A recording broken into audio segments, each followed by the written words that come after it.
So I'm just going to say my short story, and then I think I'm going to take a break from making these videos because I'm running out of shit to say right now. But basically, on the 27th of December, I became super psychic again, and I was really kind of freaked out and angry.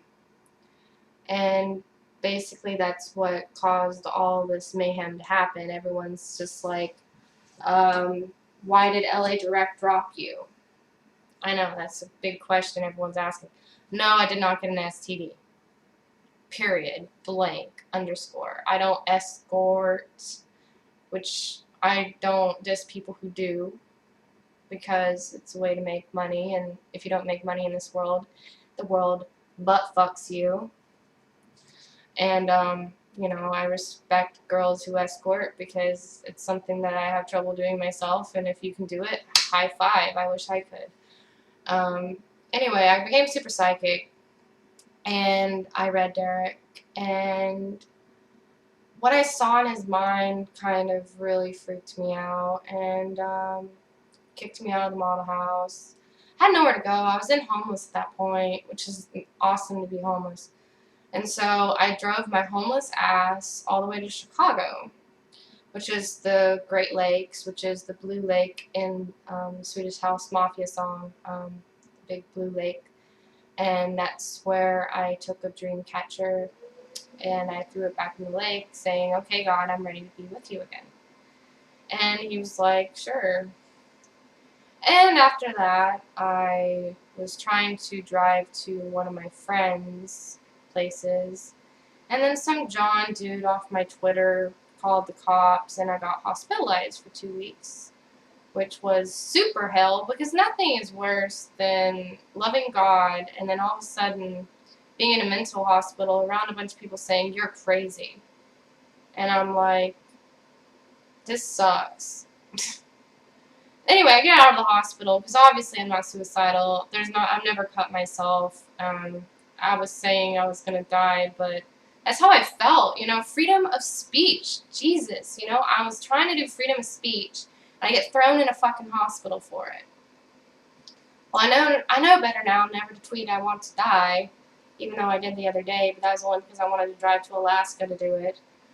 But anyway, that happened. Then I got out of the hospital, and then I drove to Tennessee, where I spent some time there, and then I drove to Florida, Miami, and I left my car there because it's not registered. I was driving around a car that wasn't registered or insured. I'm naughty. I'm bad. I know I go against all the rules, but that's me. That's what I was forced to do. It was either that or lose my car and lose everything I owned at the time, which is in these boxes. And I mean, I'm willing to lose everything I owned. I've already lost everything I owned like 3 times with 3 really bad ex-boyfriends. I've had like the worst ex-boyfriends you can imagine.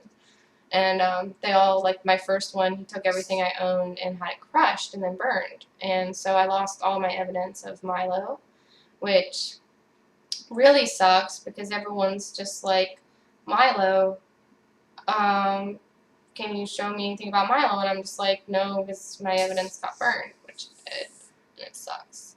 But he's real, and I assure you one day I'll be able to prove it. Maybe not today, maybe not tomorrow, but one day. And then after that happened, I came back to LA, which now I'm back in LA, and I'm just wanting to pull my hair out because I want to be in the woods instead, but God wants me to be in the root of all evil, and this is the root of evil. And that's where I'm at, and I'm here to learn. So after this video, I'm going to go back to listening to Terrence McKenna and reading.